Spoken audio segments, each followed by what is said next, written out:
주식 공부한다고 재무제표 책 사고, 차트 분석 책 사고, 가치 투자 책까지 다 읽었는데 결국 수익률은 마이너스더라. 이런 경험 한 번쯤 있지 않으셨나요? 그런데 웃긴 건 그 사이에 코스피 지수는 꾸준히 올랐다는 겁니다. 내 계좌만 빼고요. 시장은 돈을 벌고 있었는데 정작 나만 못 번 거죠. 왜 이런 일이 벌어지는지, 그리고 어떻게 하면 시장이 버는 만큼 나도 벌 수 있는지 오늘 이야기를 해보겠습니다. 솔직히 주식 투자 처음 시작하면 다 비슷한 과정을 겪거든요. 친구가 추천해준 종목 하나 사보고, 유튜브에서 핫하다는 종목 따라 사보고, 그러다 한번 크게 물리면 그제서야 공부를 시작하는 거죠.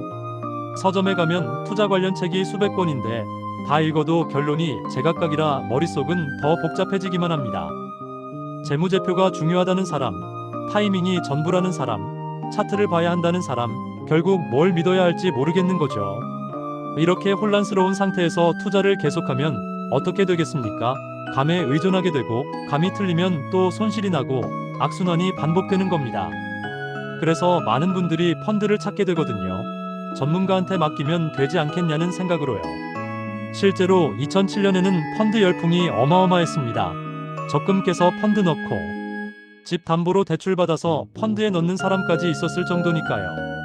그런데 결과가 어땠냐면 3년 동안 맡겼더니 수익률이 마이너스 16%였다는 사례가 뉴스에 나왔습니다. 매일 주식만 연구하는 전문가가 운영하는 펀드인데도 이런 결과가 나온 거죠. 그러면서 증권사 측에서는 뭐라 했냐면 투자 성향을 잘 판단해서 펀드를 골랐어야 한다고, 결국 책임은 투자자한테 돌아온 겁니다. 여기서 정말 화가 나는 포인트가 있거든요. 그 시기에 코스피 200 지수는 계속 최고치를 경신하고 있었다는 사실입니다. 코스피 200이라는 건 한국을 대표하는 우량 기업 200개로 구성된 지수인데 이 지수는 올랐는데 내 펀드는 떨어진 거예요. 만약 이 지수 자체에 투자할 수 있었다면 어땠을까? 이 생각이 드는 순간 답이 보이기 시작합니다. 그 답이 바로 ETF입니다.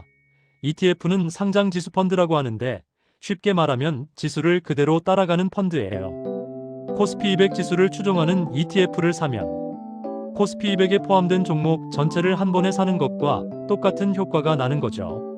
주식처럼 증권사 앱에서 바로 사고 팔 수 있으면서도 펀드처럼 여러 종목에 자동으로 분산 투자가 되는 겁니다.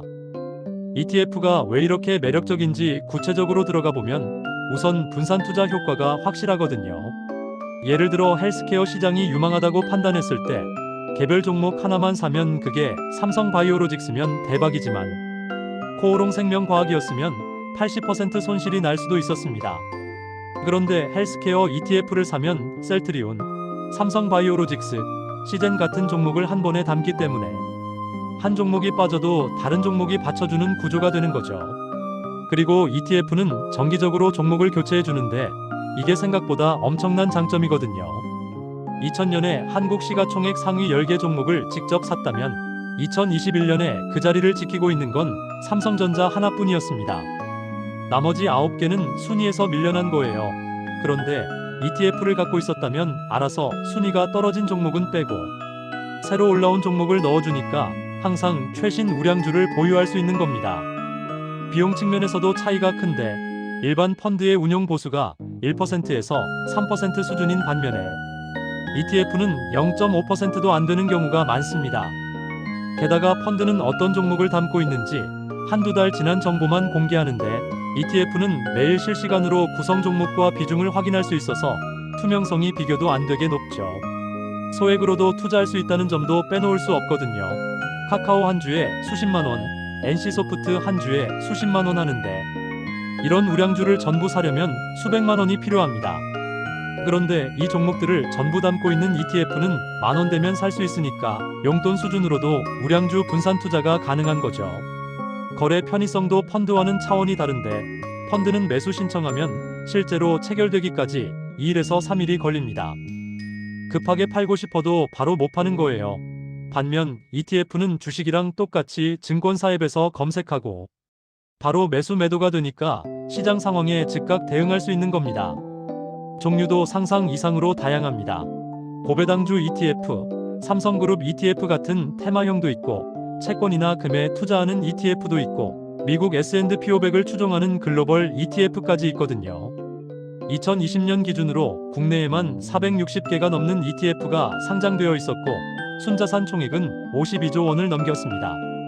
미국이나 영국 같은 선진국에서는 증시 시총 대비 ETF 비율이 10%를 넘는데 한국은 아직 2.4% 수준이라 성장 여지가 엄청나게 남아있는 거죠.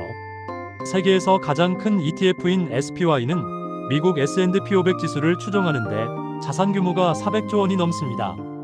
이 ETF를 운용하는 스테이트 스트리트에서 투자 전문가들을 대상으로 설문조사를 했는데 ETF가 지난 20년간 가장 혁신적인 금융 상품이라는 결과가 나왔거든요. 전문가들조차 인정한 상품이라는 뜻입니다. 정리하자면 ETF는 지수를 추종하는 펀드로 거래소에서 주식처럼 거래되며 분산 투자 효과에 정기적인 종목 교체, 저렴한 보수, 소액 투자 가능, 실시간 거래, 그리고 다양한 종류까지 개별 주식의 장점과 펀드의 장점을 동시에 갖고 있는 상품입니다.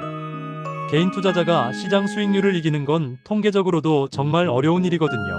그렇다면 시장을 이기려고 애쓰는 대신에 시장과 함께 가는 전략이 오히려 현명한 선택이 될 수 있습니다. 오늘 이야기한 내용이 여러분의 투자에 작은 힌트라도 되었으면 좋겠고, 다음 영상에서는 ETF를 실제로 어떻게 고르고 매수하는지 더 구체적인 이야기를 해보겠습니다. 오늘 준비한 내용은 여기까지입니다. 도움이 되셨다면 구독, 좋아요 부탁드립니다. 감사합니다.